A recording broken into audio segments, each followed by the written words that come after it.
क्या आप जानते हैं कि भारत के इतिहास में एक ऐसा विद्रोह हुआ था जो 1857 से लगभग 50 साल पहले हुआ, लेकिन बहुत कम लोग उसके बारे में जानते हैं। ये कहानी है वेल्लोर विद्रोह 1806 की, एक ऐसी चिंगारी की जिसने अंग्रेजी शासन को पहली बार हिला दिया। 1806 में भारत पर ब्रिटिश ईस्ट इंडिया कंपनी का नियंत्रण था और देश के किले धीरे धीरे उनके हाथों में जा चुके थे। वेल्लोर का किला भी अंग्रेजों के अधीन था, जहां भारतीय सिपाही कंपनी की सेना में तैनात थे। ये सिपाही भारत के ही थे, लेकिन उन्हें लड़ना पड़ता था अपने ही देश के खिलाफ। ऊपर से सब कुछ शांत दिखता था, किले में अनुशासन था, ड्यूटी चल रही थी, लेकिन इस शांति के नीचे गुस्सा और अपमान धीरे धीरे जमा हो रहा था, और यही दबा हुआ गुस्सा बहुत जल्द इतिहास बदलने वाला था। भारतीय सिपाही दिन रात किले की सुरक्षा करते थे। परेड, पहरा और युद्ध सब कुछ वही संभालते थे, लेकिन बदले में उन्हें सम्मान नहीं, सिर्फ आदेश मिलते थे। अंग्रेज अफसरों का रवैया कठोर और अपमानजनक था, जैसे सिपाही इंसान नहीं, सिर्फ औजार हों। हर दिन नए नियम, नई सजाएं और बढ़ता हुआ डर। सिपाहियों को लगने लगा कि वे सैनिक नहीं, गुलाम बनते जा रहे हैं। किले की बैरकों में अब धीरे धीरे फुसफुसाहटें शुरू हुईं। गुस्सा अब खामोश नहीं था। हर सिपाही के दिल में एक ही सवाल था, कब तक? और यही सवाल वेल्लोर के किले को विद्रोह की ओर ले जा रहा था। 1806 में अंग्रेजों ने एक नया आदेश जारी किया, जिसने आग में घी डाल दिया। भारतीय सिपाहियों का ड्रेस कोड बदला गया, नई टोपी और नए नियम थोप दिए गए। दाढ़ी मूंछ पर रोक, धार्मिक चिन्ह हटाने का आदेश, ये सिर्फ नियम नहीं थे, ये हिंदू और मुस्लिम दोनों सिपाहियों की आस्था पर सीधा हमला था। सिपाहियों के लिए ये अपमान अब सहन से बाहर था। पहली बार हिंदू और मुस्लिम सैनिक एक ही दर्द में एक साथ खड़े थे। उस रात वेल्लोर के किले में कुछ हमेशा के लिए बदल गया। अब ये सिर्फ नाराजगी नहीं थी, ये विद्रोह की शुरुआत थी। वेल्लोर के किले में सिपाहियों ने चुपचाप अपनी योजनाएं बनाना शुरू किया।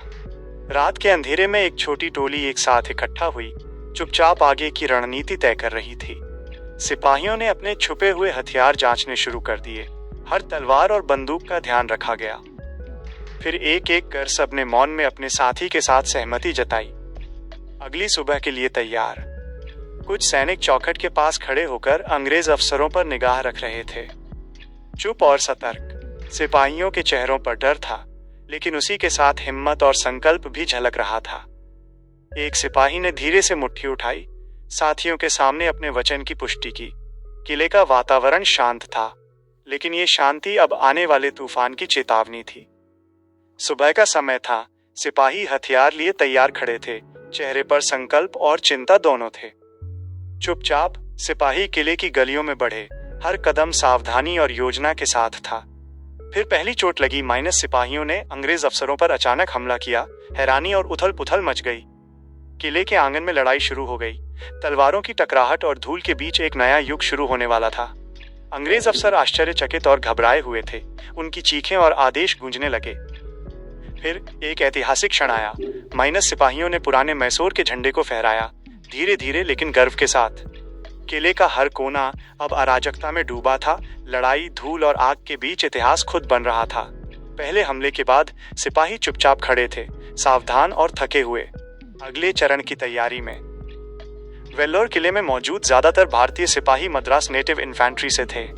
ये वही लोग थे जो सालों से अंग्रेजों की सेवा कर रहे थे, लेकिन अब उनका धैर्य टूट चुका था। नए नियम सिर्फ कपड़ों तक सीमित नहीं थे, ये सीधे सीधे सिपाहियों की पहचान, धर्म और सम्मान पर हमला था। हिंदू सिपाहियों को तिलक लगाने से रोका गया, मुस्लिम सिपाहियों को दाढ़ी रखने से मना किया गया। सिपाहियों को ऐसा महसूस होने लगा कि अंग्रेज उन्हें जबरदस्ती ईसाई बनाने की तैयारी कर रहे हैं। गुस्सा अब खामोश नहीं रहा। किले के अंदर रात के अंधेरे में एक खतरनाक योजना बन चुकी थी। इस विद्रोह को नेतृत्व मिल रहा था टीपू सुल्तान के बेटों के नाम पर, जो उस वक्त वेल्लोर किले में नजरबंद थे। 9 जुलाई 1806 की रात वेल्लोर किले में असामान्य शांति थी। अंग्रेज अफसर सो चुके थे, लेकिन भारतीय सिपाहियों की आंखों में नींद नहीं थी।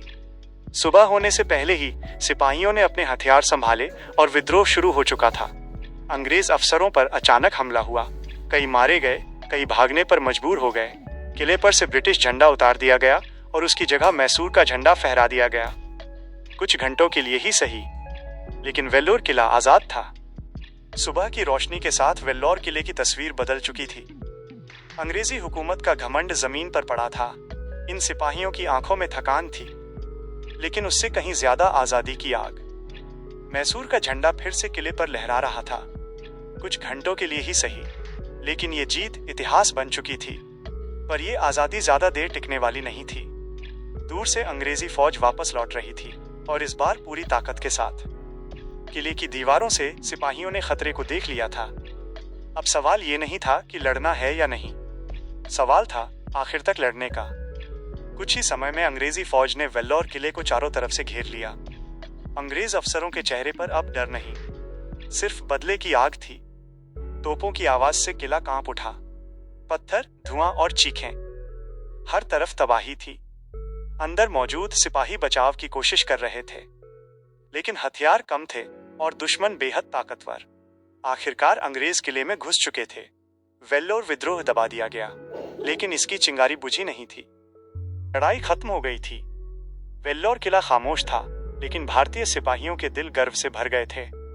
थकान उनके चेहरे पर साफ झलक रही थी, लेकिन आंखों में आजादी और साहस की चमक अब भी जिंदा थी। किले की दीवारों से दूर ब्रिटिश सैनिक धीरे धीरे पीछे हट रहे थे। एक पल के लिए ये किला उनके हाथ से निकल चुका था, और फिर मैसूर का झंडा फिर से ऊंचा लहराया। आज का दिन केवल लड़ाई नहीं, बल्कि एक संदेश था कि भारतीय सैनिक भी अंग्रेजों के सामने खड़े हो सकते हैं। अगर आपको ये कहानी पसंद आई तो हमारे अनटोल्ड भारत चैनल को सब्सक्राइब करें, वीडियो को लाइक करें और कमेंट में बताएं कि आप अगली वीडियो में कौन सी छुपी हुई भारतीय कहानी देखना चाहते हैं।